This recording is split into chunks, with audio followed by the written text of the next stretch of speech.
Kururia. Thank you very much, Honorable Speaker, and I stand to support this special motion. The motion that regarding Gachagua, the Deputy President of the Republic of Kenya, should go home.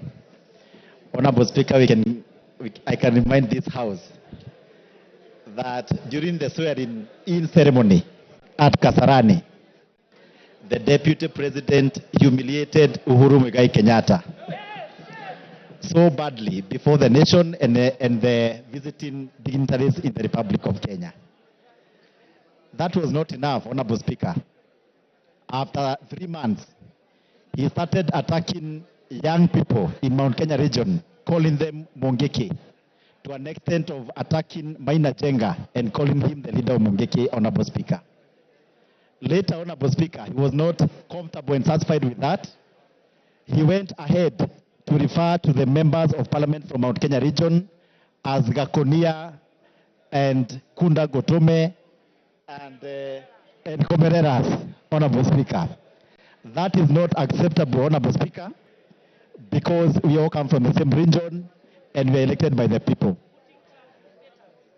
He went ahead, Honorable Speaker, to attack Raila Odinga and the Azimio fraternity, and saying that he has put mitego so that they will not enter State House.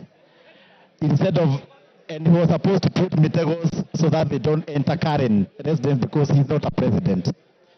Honorable Speaker, I want to say that we do not have two centers of power in the Republic of Kenya. We only have one president, and the sentiments of Rigathi Gachagua that they were elected together with President William Ruto is a lie.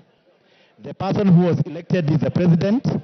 Gachagua was just a running mate, and there were no votes for a running mate, Honorable Speaker. Finally, yesterday during a press briefing, Rigathi Gachagua referred to this Honorable House as a theater of the absurd. And he's coming to this same house today.